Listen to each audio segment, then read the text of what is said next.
दोस्तों, हम सभी जानते हैं कि पूरी दुनिया इस वक्त कोरोना की गिरफ्त में आ चुकी है।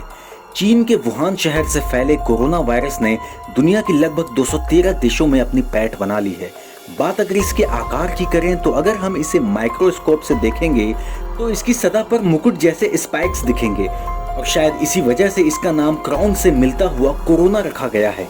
कोरोना से होने वाली बीमारी को हम कोविड-19 कहते हैं क्योंकि ये बीमारी 2019 में आई थी। माना जाता है कि ये चमगादड़ से इंसानों में आया है और इंसान से इंसान के बीच फैल रहा है और शायद यही वजह है कि इस वायरस से संक्रमित लोगों और मौतों में लगातार इजाफा हो रहा है। जैसा कि पूरी दुनिया में कोरोना के लक्षण तो पहले ही पता चल चुके हैं कि सर दर्द, नाक बहना, छींक, खांसी, कफ, बुखार, थकान होना, निमोनिया भी हो सकता है और ज्यादातर मौतें फेफड़े में ऑक्सीजन न पहुंचने और सांस रुकने से होती हैं। इसके अलावा भी आज हम कोरोना के कई और लक्षणों और रोकथाम के ऊपर विस्तार से बात करेंगे, लेकिन उसके लिए आपको ये वीडियो पूरा आखिर तक देखना पड़ेगा। साथ ही दोस्तों, आपसे अनुरोध है कि अगर आप इस वीडियो को फेसबुक पर देख रहे हैं तो हमारे पेज को लाइक कर दीजिए और अगर आप हमारे यूट्यूब के व्यूवर्स हैं तो हमारे चैनल को सब्सक्राइब कर दीजिए।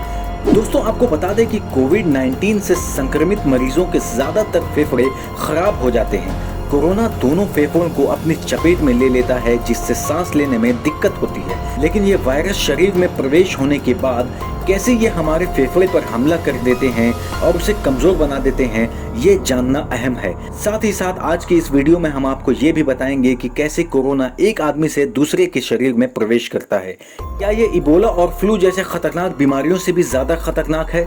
और क्या अगर हम कुछ खास नियमों को अपना लें तो कोरोना हमें कभी नहीं होगा? क्या इस साल कोरोना की वैक्सीन तैयार हो जाएगी? इन तमाम सवालों का जवाब पाने के लिए आप हमारे साथ अंत तक बने रहें। तो दोस्तों, हम बात कर रहे थे कि अगर कोरोना हमारे शरीर में प्रवेश हो जाए तो उसके बाद क्या होगा।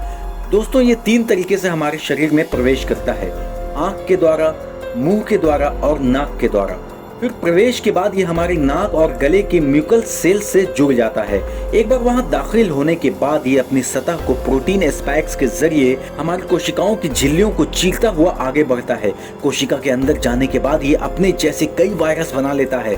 थोड़े समय में ही ये अपने जैसे 10,000 से लेकर 1 लाख तक वायरस पैदा कर सकता है। उसके बाद ये सारे वायरस अपनी आसपास की कोशिकाओं को संक्रमित करना शुरू कर देते हैं, जिससे वायरस सांस की नली की तरफ बढ़ता है और जो फेफड़ों की तरफ जाती है और सांस की नली पे सूजन होने के कारण सांस लेने में तकलीफ होने लगती है। और जब ये हमारे फेफड़ों पर अटैक करता है तो हालत और भी ज्यादा खराब हो सकती है, क्योंकि जो इन्फेक्टेड सेल्स हैं वो नाक से पानी, कफ, छींक के रूप में बाहर आने लगते हैं, जो बाहर निकलने के बाद भी कुछ समय के लिए जीवित रहते हैं कोरोना वायरस के रूप में। इसीलिए सोशल डिस्टेंसिंग बहुत जरूरी है। कोरोना वायरस में दिक्कत तब आती है जब फेफड़े खराब होने की वजह से उसमें फ्लूइड, डेड सेल्स और पस भरने लगते हैं और निमोनिया का रूप ले लेते हैं, जो एक्सरे करने पर डॉक्टर्स व्हाइट पैचेस के रूप में देख सकते हैं और इस केस में पेशेंट को वेंटिलेटर की जरूरत पड़ती है।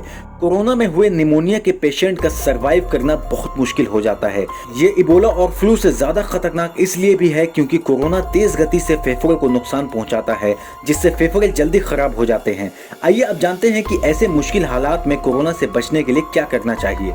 सबसे पहले हमें साफ सफाई का ध्यान रखना है। हाथों को खाली पानी से नहीं बल्कि साबुन या अल्कोहल वाले हैंड वॉश से कम 20 सेकंड तक धोना जरूरी है। घर से बाहर कम से कम निकलें, ठंडी चीजों का सेवन ना करें, गर्म पानी ज्यादा से ज्यादा पिएं, चाय, नींबू पानी, ग्रीन टी, काढ़ा मतलब इम्यूनिटी बढ़ाने वाली चीजों का सेवन ज्यादा करें। कोशिश करें कि विटामिन सी का इस्तेमाल ज्यादा से ज्यादा करें, क्योंकि विटामिन सी आपके बॉडी के इम्यूनिटी सिस्टम को बढ़ाती है और इस बीमारी में आपके बॉडी का इम्यून सिस्टम जितना मजबूत होगा आप उतना जल्दी रिकवर होंगे। घर से निकलते समय मास्क और ग्लव्स पहनना बिल्कुल ना भूलें। समय समय पर हाथों को सैनिटाइज करते रहें। अब इसी उपाय को अपनाकर हम कोरोना से बच सकते हैं, क्योंकि हम सभी जानते हैं कि अभी तक इसका वैक्सीन बनाने में कोई भी देश सक्षम नहीं हो पाया है और उम्मीद है हम जल्द ही इसमें कामयाबी पा लेंगे। पर तब तक जिन्हें ज्यादा खतरा है, जैसे कि बच्चे, 50 उम्र से ऊपर वाले व्यक्ति या फिर जिन्हें पहले से ही कोई बीमारी है, डायबिटीज, हार्ट प्रॉब्लम, कैंसर या उससे भी ज्यादा खतरनाक बीमारियों से जूझने वाले पेशेंट को कोशिश करनी चाहिए कि इस तरह के हालात से और भीड़ से दूर रहें। और सबसे ज्यादा जरूरी है कि आप अफवाहों से बचें, क्योंकि अफवाह आपको गुमराह कर सकती है। उम्मीद है आपको हमारी ये वीडियो पसंद आई होगी, तो कमेंट करके हमें बताइए कि आप इस समय कोरोना से बचने के लिए क्या उपाय कर रहे हैं।